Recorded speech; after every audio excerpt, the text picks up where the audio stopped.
Bismillahir Rahmanir Rahim. Al-Hafidh says, Babu Sharika, the chapter of companies or partnerships. So Sharika has this idea of sharing or being a partner in something. And in the technical sense of the Sharia, then a Sharika or partnership is of two types, broadly speaking. Type number one, Sharikatu Amlak, partnership in owning something. So you share in ownership of something. So for example, you might have a real estate, like a house, and you might share this house with somebody. And this ownership could come your way and your partner's way through purchase or through inheritance or through being given as a gift or other than that, from any halal means. So in this type of partnership, each partner owns his share and he's not allowed to touch the share of his partner. So that's the first type. The second type is Sharikatu Uqud, partnership in a contract. This is when two or more people would come together to share in buying and selling and working to earn money. And this is the type of partnership which is intended here in Bulugh al-Maram.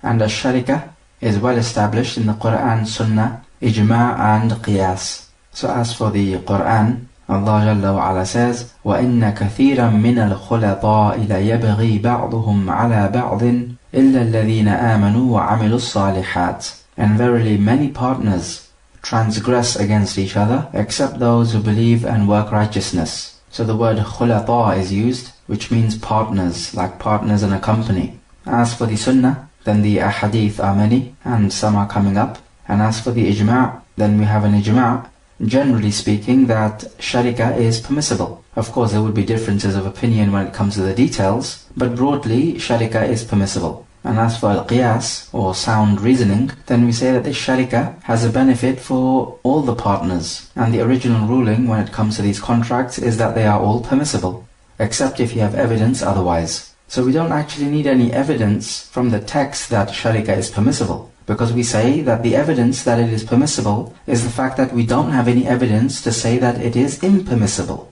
Otherwise, we do have positive evidence that it is permissible. For example, we see in Surah Al-Kahf, when these young men wake up from their sleep, they are hungry, and they send one of them to purchase food on their behalf. And they said, فَبَعَثُوا أَحَدَكُمْ بِوَرِقِكُمْ هَذِهِ. Send one of you with these silver coins of yours. And this is sending him to purchase food. So what is apparent here is that the money belongs to all of them, and they've each contributed and given their money to one person who's going to go out and purchase food. And this is exactly like a business partnership. Somebody supplies the wealth and the other one goes out to trade with it. So this is Sharikatu Uqud, the partnership in the contract, meaning when it comes to business dealings. As for partnership when it comes to owning something, which is Sharikatu Amlak, then for example in the ayah of inheritance, Allah says, فَهُمْ شُرَكَاءُ فِي الثُّلُثِ. Then they are partners in a third, meaning a third of the inheritance. What is the ruling on these types of Sharikatu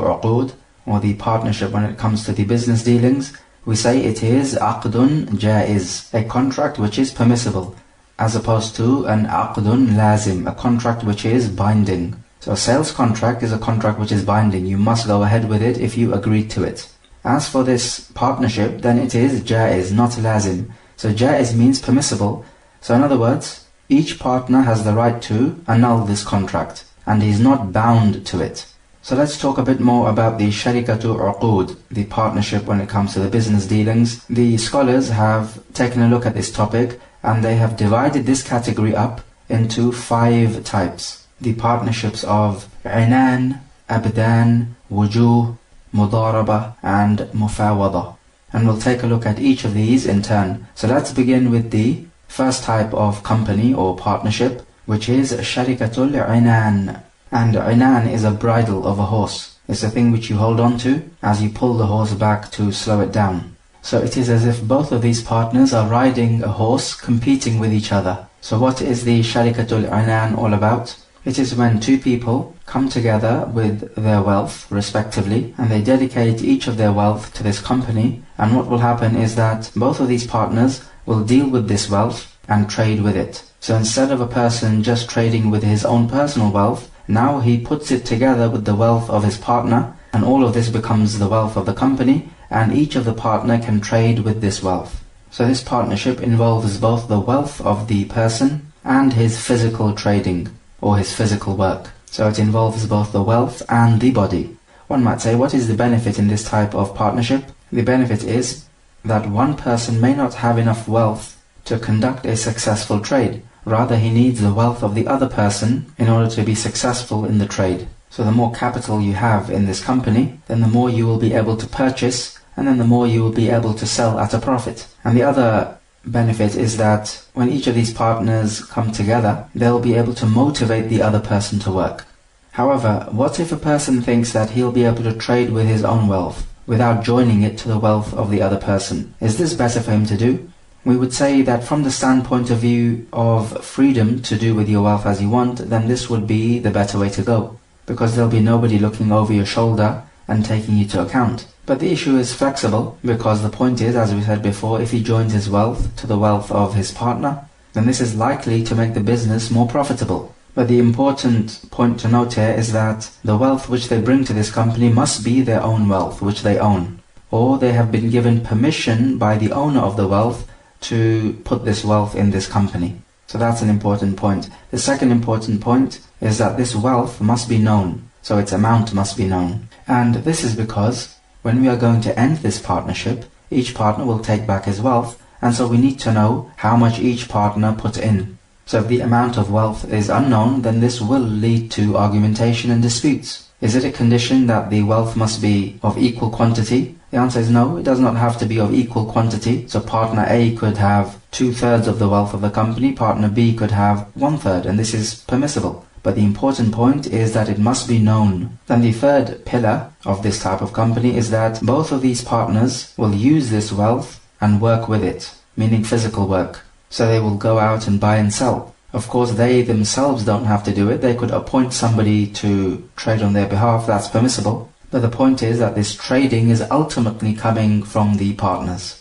So as these two partners work with the wealth, what's happening here is that if a partner works with his own wealth, which he put in the company, then he's simply working with his own wealth. And if he works with the wealth of his partner, which his partner put in the company, then he is working as a wakil, or on behalf of his partner. Because there is no doubt that his partner has given him permission to work with his wealth by the mere fact that he put the wealth in the company. So as soon as you put your wealth in the company, you are giving your partner of the company permission to work with your wealth. So he is your wakil, or working on your behalf.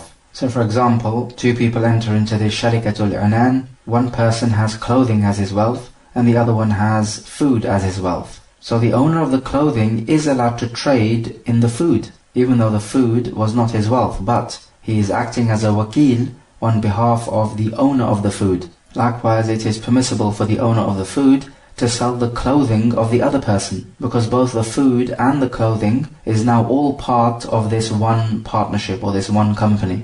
But what happens in a case where the owner of the clothing sells a food item, which obviously belongs to his partner because his partner is the owner of the food, but after the sale he finds out that this food item which he sold has actually already been sold by his partner.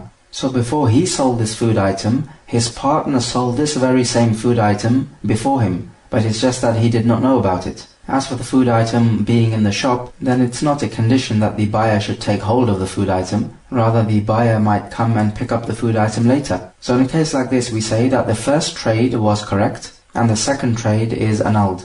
Because obviously you cannot sell the same item twice to two different people. If you've sold it to the first person, then you cannot sell that very same item to the second person. So we say that the second trade is batil, or null and void.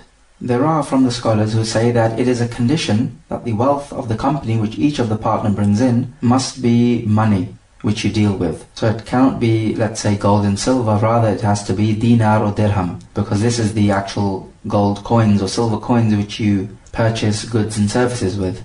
And the other opinion is that this wealth does not have to be money, as in coins and notes. Rather, it could be just items which you're going to sell. So for example, it could be clothing, or it could be food items. This could be the capital wealth of the company. And this is the weightier opinion, and all that will happen is that if somebody brings in trade goods as the wealth for the company, so let's say clothing, then we'll simply take the value of these clothing. So we'll have the clothing together and we'll say how much is this worth in terms of the currency of the land. And the same thing if somebody brings in food, for example. we could give this food a value in terms of pounds and pence, or whatever the currency is. So it would be as if they have brought in pounds sterlings or dollars or whatever the currency is. So if, let's say, somebody brings in food and this is worth £1,000, and somebody brings in clothing and this is worth £1,000, then when the partnership ends, each person will take £1,000 because that's what his wealth was worth. And as for the profit which they take, then that will be in accordance with how they agreed the profit will be shared. So perhaps one person takes a fifth of the profit, the other one takes 4/5, or however they agree to. So there are two elements at play here. When the company is dissolved, each of the partner will take back the original wealth, and on top of that, the profit in accordance with the fraction they agreed to, or the proportion which they agreed to.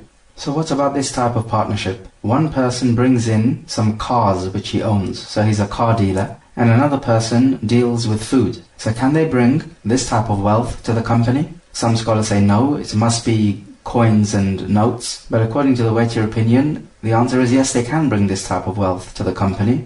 And what will happen is that we will give a value to this wealth. So we will say how much are the cars worth, and we find the cars to be valued at £10,000 in total. And how much is the food worth for the other person? It is worth £5,000. So in total it gives us £15,000, and hence the wealth of the company can be divided up into thirds. 2/3 belongs to the owner of the car and 1/3 belongs to the owner of the food. So when we are going to dissolve this partnership, the owner of the car will take 2/3 of the wealth and the owner of the food will take 1/3 of the wealth of the company. And as for the profits which they earned, then they will take the profit in accordance with how they agreed they would share the profit out.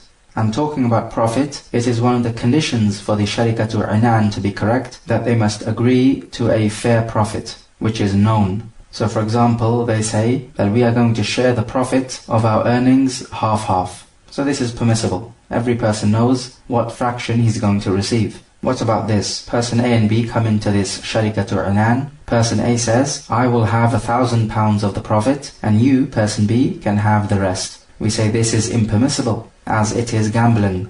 Because what if your total profit is £1,000? Then this means person A receives £1,000 profit, and person B receives precisely nothing. So the way that the profit is shared out is not fair, and person B does not know what he's going to receive of the profit. It could be much, it could be little. But as for if you do it in terms of fractions, then you do know what fraction of the profit you will receive, even if you don't know the amount of pounds sterlings which are going to come your way. But the point is that the proportion must be known.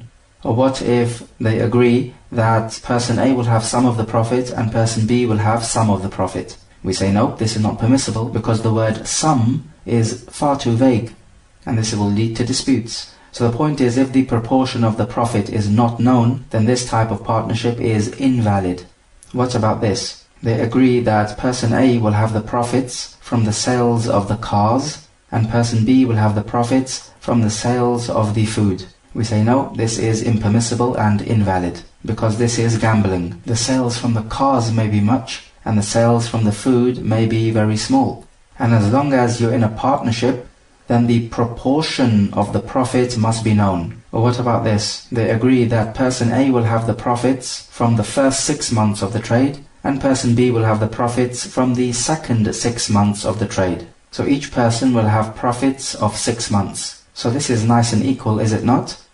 We say no, this is not equal, it is not fair. Because in the first 6 months you might have much profit, and in the second 6 months the market takes a downturn. Hence we find that this is in fact gambling, and the proportion of the profit is unknown for each person. And remember, gambling is when one person gains at the expense of the other. And this is exactly what is happening here. Because the point is that both of these partners have put the money in the pot, and the end result is one person is going to take away more money at the expense of the other. And this is the essence of gambling. Or what about this? They agree that person A will have the profits from the trade in city A, and person B will have the profits from their trade in city B. Is this fair? The answer is no, it is not fair, and it is gambling. Rather, the proportion of the profits must be known.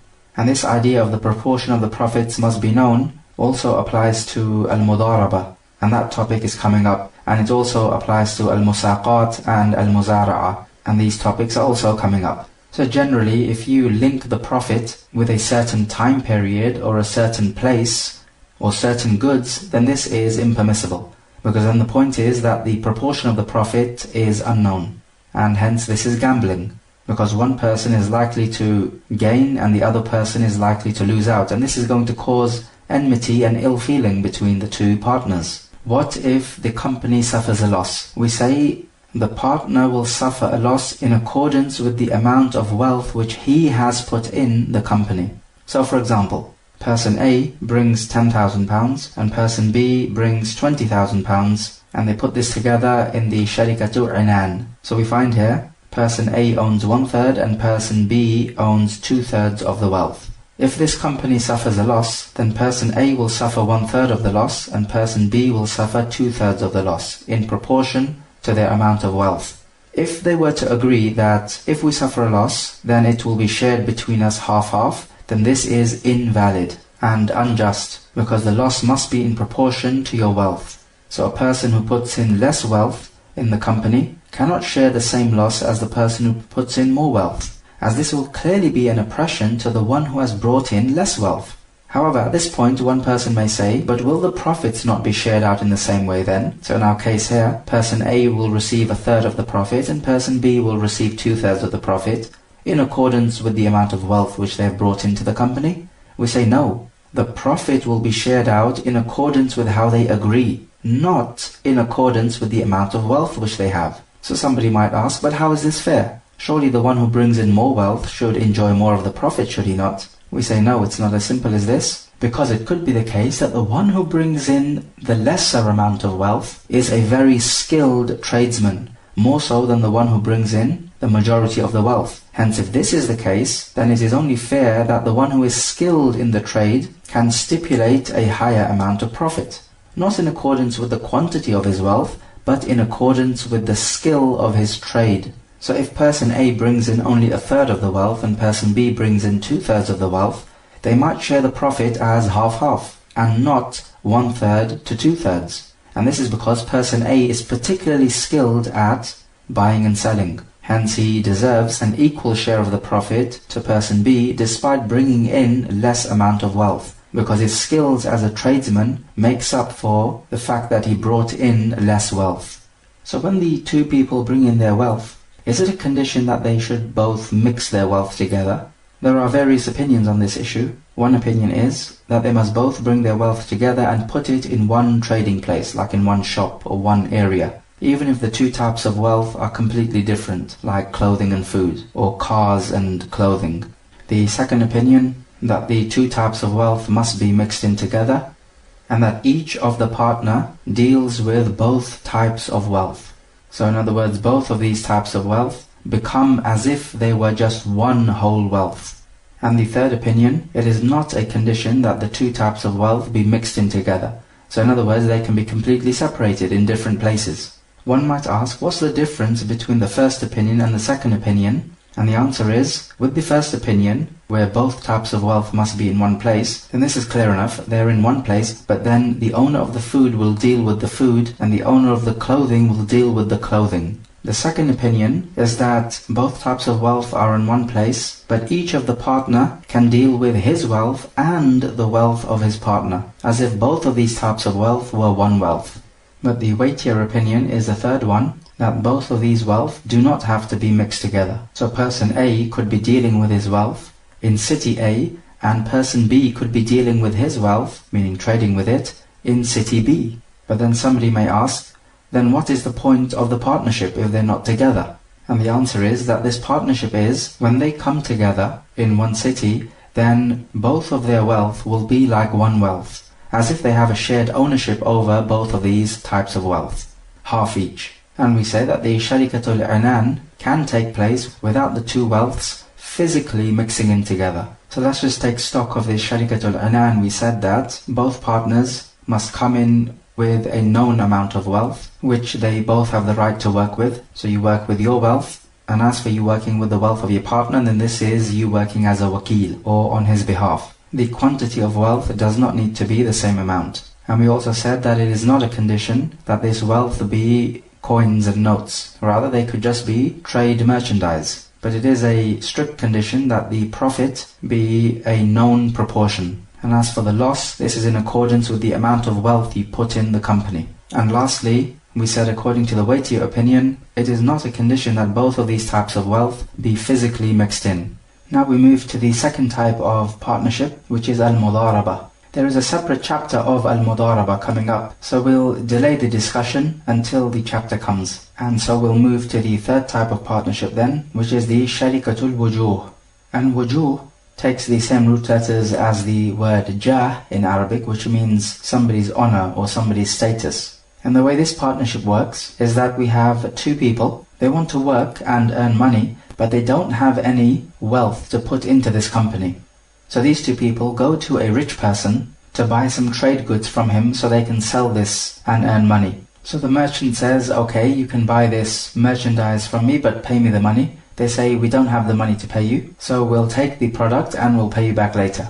So they agree to this deal, and the merchant accepts this because he feels that these two people who have come to him do have honor and trustworthiness, and so he trusts them that they will pay back later. So what happens now is that with this wealth which these two have purchased, they will trade and earn a profit, and they will pay back the money which they owe to the merchant. So we find here that this Sharikatul Wujuh is the same as the Sharikatul Inaan, except the fact that with the inaan, both of the partners already have wealth which they put into the company, but with the wujuh, they did not have any wealth, and they bought the capital wealth on credit, so it has to be paid back at a later date. So this is the difference. If these two people in our example were known for their deviousness and trickery and treachery, then would this merchant sell this item to them to be paid back at a later date? The answer is no, he would not, because he does not trust them. So it's the fact that these two people are trustworthy that this business is up and running. So this is where the word wujuh comes from. It has this idea that because of their honor and their trustworthiness, they are able to buy this product at a credit, and with this wealth now they are able to trade with it and earn a profit, and pay back what is due on them. As for the profit, then they will share out the profit of this company as agreed between them. And so the profit which is shared out does not have to be equal, rather just in accordance with what they agree. And we say about this wealth which they trade with, that every member of this company is a wakil of his partner, because this wealth which they've bought belongs to both of them. And so it's like both of them have given each other the permission to act on his behalf. So they are both wakil of each other.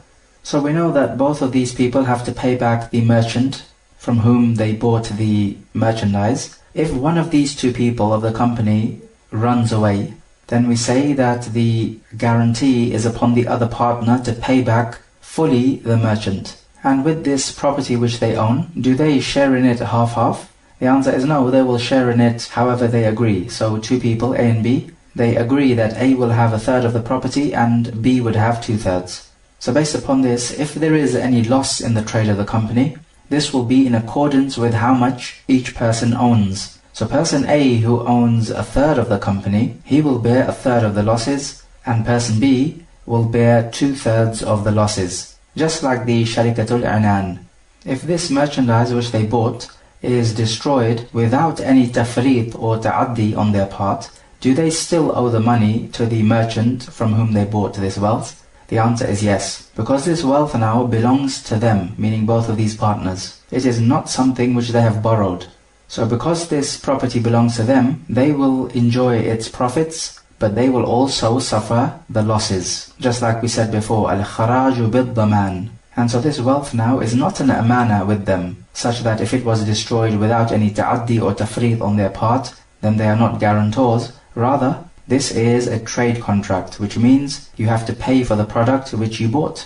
Then the fourth type of company is the Sharikatul Abdan, the partnership of the bodies. And this is simply where two people or more agree that they will carry out some physical work, so work with their bodies, and whatever they earn, they will share it out as agreed by them. So this is permissible as long as the work you're doing is permissible. So for example, a group of people come together and they say that we will cut some firewood and bring it and sell it. So this is permissible, and whatever profit they make, they will share it out amongst themselves in accordance with how they agree. So what's the difference between this and the Sharikatul Wujuh? With the Sharikatul Wujuh, the partners take the wealth with which they will trade from the third person. Remember, they bought it on credit. As for the Sharikatul Abdan, they do not take the wealth from a third person. Rather, the only thing which is happening here is that they share in the physical work. So if we have a case, for example, where there are two people and they're going to enter this Sharikatul Abdan, one of them works with wood, so he would be somebody who, say, makes doors and other wooden material, and the second partner works with iron. Now let's say if a customer comes and he wants a door made for him, and the one who works with the wood does not make this door. We say that his partner, the one who works with the iron, it is upon him to make the door, even though that may not be his usual job. And the reason for this is because these two are partners, and they guarantee each other. So if one partner cannot do the job, then the other one must take his place, because they both guarantee each other. And you can also have a Sharikatul Abdan in, let's say, fishing. So two people get together and they're going to do some fishing. They're going to catch fish and they will sell them. And as for the profit, they will divide it up in accordance with how they agreed. What happens when one of the partners is ill and he cannot do the work? Or perhaps he leaves the work because of a valid excuse. If it is due to a valid excuse, like a genuine illness, then this does not deprive this person from his earnings. So it cannot be said, because you are not at work today, you will not be paid. Rather, if the excuse is valid, he still is paid and he is given his share of the earnings as they agreed. As for if he is absent without a valid excuse, then the day which he is absent, he does not earn anything from that day, and all the earnings go to the one who is working and is present. But if the worker is absent due to a valid excuse, does his partner have the right to annul this partnership? We say yes, he has the right to annul the partnership, or he could say, okay, if you're not going to come to work today, then you must send somebody who would take your place, because this is a partnership and I did not agree to work alone. So we say that his partner does have this choice. Then fifthly, we have the Sharikatul Mufa. It comes from tafweed, which is when you leave an affair to someone else. And Sharikatul Mufa is a combination of all the previous four types of sharikat, or partnerships. So it's a combination of Sharikatul inaan, Sharikatul mudarabah, Sharikatul wujuh, and Sharikatul abdan. So what happens here is that every member of this partnership leaves his partner in charge of the company, so his partner can act as if the company is mudarabah, or wujuh, or abdan, or inaan. And nowadays we find many companies and partnerships are of this type. And the scholars have differed when it comes to this type of partnership, the mufaawadah. Some have said it is not permissible.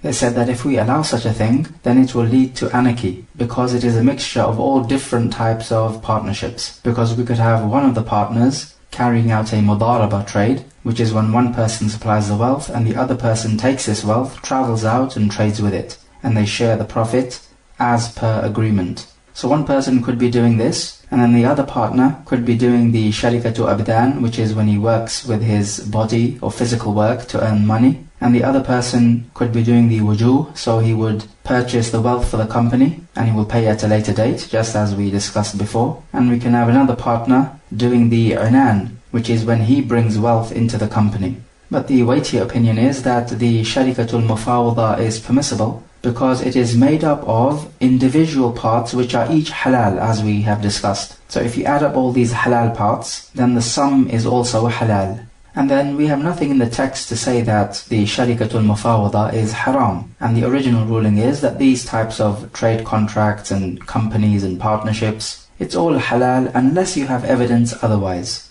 As for the profit of this company, then it is shared out just like the other companies or partnerships. It is shared out as the members agree. And as for the loss, if the company makes a loss, then it will be in accordance with how much wealth each member owns in the company. So the more wealth you own of the company, then the more your loss will be if the company suffers a loss. And we spoke about this issue before. Another important issue to note is that a member of the company or partnership is not allowed to include in this partnership a rare type of wealth or earning. For example, the rikaz, which we spoke about in the Kitab al-Zakah. This is a treasure which you find from the people of Jahiliyyah, and a fifth must be given to the Baytul Mal and the rest you can keep. So one of the partners of the company says that if I find a rikaz, then this will be for the company and we will share it equally. or if anyone from the company finds a rikaz, then it will be shared out between the members of the company. Then the ulama say that this is not permissible because this is a rare type of wealth. Likewise, when it comes to any losses, rare types of losses, for example, if they agree that if one of the members of the partnership was to accidentally injure another person, and so he has to pay the blood money, then he says that all the members of the company must share in paying the blood money. So in other words here, all the members of the company share in this loss. So this is impermissible because this type of blood money is a rare type of loss. Rather, we say the blood money is upon the one who injured the innocent party. Or for example, if one of the members was to inherit a large amount of money, and so the members are not allowed to agree that this inheritance goes to the company. So it will be the capital wealth of the company, because inheritance is a rare type of earning. So when it comes to the rare types of earnings, then this is not allowed to be part of the contract. So you're not allowed to make this contract that if you have any rare type of earning, for example inheritance or rikaz, then this will also go towards the company. However, if somebody from the partners does come across a rikaz, and he by his own self chooses to donate this wealth towards the company, then we say there's nothing wrong with this, because this is simply now a donation towards the company, and they did not agree and make this condition beforehand that if anyone comes across a rikaz, then he must put it in the company. So this type of condition is not permissible. But as for if somebody just wants to donate this wealth to the company, then there is nothing wrong with this. It is simply a donation. What about this situation? They stipulate as part of this partnership that if one of the members was to usurp some wealth from another person, so of course the one who usurps the wealth is a guarantor and he has to pay back the wealth, then when he has to pay back the wealth, or perhaps if he damages this wealth when he usurped it, so he has to pay back for the damages, then this will be shared out amongst all of the partners of this company or the partnership. So is this type of contract permissible? We say no, it is not, because this type of loss is a rare type of loss. It's not like every day you have somebody usurping something. And also it has got nothing to do with the work of the company. So these were the 5 types of companies or partnerships. Of course we have yet to speak about the al-mudaraba, but we'll do that when the chapter comes. What about purchasing shares in a company? And this is a contemporary issue which we find nowadays. We can divide these companies up into 3 types. The first type is a company which is carrying out a halal job. And so the asl with this is that you're allowed to purchase shares in this type of company as long as its work is halal. The second type, a company whose original work is haram, meaning it's haram from the very origin. For example, a wine company which manufactures or sells wine, or a company whose job it is to deal in riba. So here there is no doubt that this is haram to purchase shares in this company, because you will be helping it to perform the haram action. And then the third type of company is a company whose original work is halal, but it is mixed in with haram work. For example, it may deal in riba by taking out loans, and it mixes in its halal activities with haram activities. The asl or the original ruling about taking out shares in this type of company is that it is haram. And the reason is the same as with the second category. And so the point is, whenever this company carries out a haram action, it is as if you are carrying out this haram action, because whenever you purchase shares in a company, then whatever the company does, it is as if you are doing it. And no Muslim can be content with carrying out a haram action, and especially profiting financially from this haram action. It's as if he only cares about the money and not about the halal and the haram. Hadith 754. وعن أبي هريرة رضي الله عنه قال قال رسول الله صلى الله عليه وسلم قال الله تعالى أنا ثالث الشريكين ما لم يخن أحدهما صاحبه فإذا خان خرجت من بينهما. رواه أبو داود وصححه الحاكم. From Abu Hurairah, the Prophet is reported to have said that Allah said, I am the third of 2 partners, as long as one of them does not betray the other. But if he betrays the other, then I leave their company. The hadith is da'if. This type of hadith, where we read that Allah says such and such, is called a hadith qudsi. And we have spoken about this in our presentation on Mustalah al-Hadith. Just make a note here that in the hadith it says that I am a third of 2 partners. He does not say I am a third of 3 partners, such that Allah is the third partner of these 2 partners. And you can contrast this with what Allah Jalla wa Ala says in Surah At-Tawbah, ayah number 40, إِلَّا تَنْصُرُوهُ فَقَدْ نَصَرَهُ اللَّهُ إِذْ أَخْرَجَهُ الَّذِينَ كَفَرُوا ثَانِيَ اثْنَيْنِ إِذْ هُمَا فِي الْغَارِ إِذْ يَقُولُ لِصَاحِبِهِ لَا تَحْزَنْ إِنَّ اللَّهَ مَعَنَا.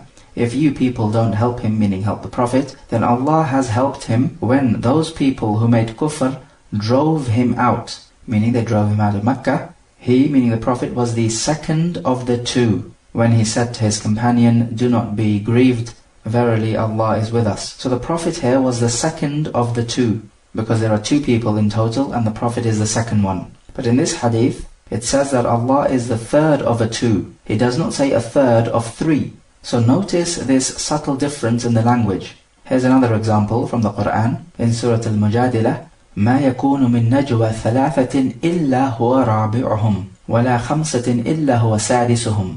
There is no secret council of three people except Allah is the fourth of them.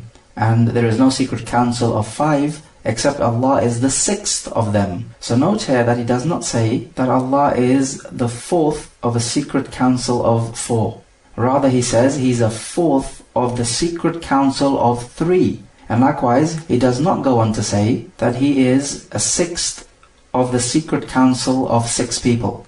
Rather he says he is a sixth of a secret council of five. And so this ayah in Surah Al-Mujadilah is much like this hadith, that Allah is a third of two partners. He does not say he is a third of three partners. But now contrast this with what Allah Jalla wa Ala says about the Christian claim, لَقَدْ كَفَرَ الَّذِينَ قَالُوا إِنَّ اللَّهَ ثَالِثُ ثَلَاثَةٍ. They have disbelieved those who say that Allah is a third of three. Note, he does not say a third of two, which is something you might expect him to say, judging by this hadith and also judging by the ayah in Surah Al-Mujadilah. So why is there a subtle difference in the language used here? And the reason for this subtle difference is that in Surah Al-Mujadilah, Allah Jalla wa Ala is not of the same type as the other partners in the secret consultation. The partners are human and Allah is divine.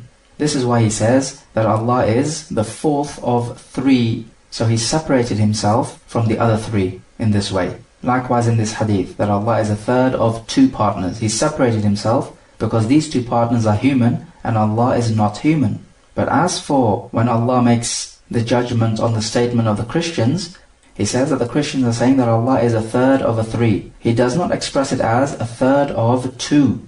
And the reason is because the Christians say that Allah is a third of a three because the Christians claim that Allah is of the same type as the other two. And all three of them are gods or divine. And this is the Trinity which he's talking about. Because in the doctrine of the Trinity, they say that their God is of three types. So it's one God, but three different persons with three different roles. So these three different persons are of one and the same type, meaning to say, divine. So this is a subtle point here that Allah is telling us that these Christians are making Allah as the same type as the other two. This is why he says a third of the three. He does not say a third of two, because if he was a third of two, then he would be of a different type as the other two. So the other two would be human and Allah would be divine. But no, the Christians say that Allah is a third of three, meaning to say all three of them are divine. And this is the teaching of the Trinity which Allah Jalla wa Ala is refuting. So it is no good for the Christians to say that we believe in one God but He is three persons, and that this is not shirk. Rather, it is the essence of shirk. As soon as you say that God is three persons and that Allah is a third of these persons, then you have committed shirk. As Allah Jalla wa Ala can never be of the same type as anyone else, because لَيْسَ كَمِثْلِهِ شَيْءٍ, there is nothing like unto Him. But that's just a side point which we can take from this hadith. Otherwise, the point about this hadith is that if you're going to be in a partnership, then your partnership will be blessed because Allah Jalla wa Ala will be with you, as long as you are trustworthy and do not prove to be treacherous towards your partners. So if somebody acts treacherously, then Allah will depart from their company, and the effects of this would be that their trade will not have any blessing, and they will not be guided to do that which is best for the company. So we find from this hadith that the virtue of being open and honest when you're dealing with other people, and particularly when you're dealing with your business partner. Can we take from this hadith that a business partnership is recommended because Allah makes a third of two business partners? We say on the condition that they don't cheat each other, then it is recommended because of the blessing which this would bring. Hadith 755 وعن السائب المخزومي رضي الله عنه أنه كان شريك النبي صلى الله عليه وسلم قبل البعثة فجاء يوم الفتح فقال مرحبا بأخي وشريكي رواه أحمد وأبو داود وابن ماجه. From As-Sa'ib al-Makhzumi, he was a business partner of the Prophet before the Prophet was sent as a Prophet. So the Prophet came on the conquest of Mecca and he said to this man, As-Sa'ib, welcome my brother and my business partner. The narration is sahih.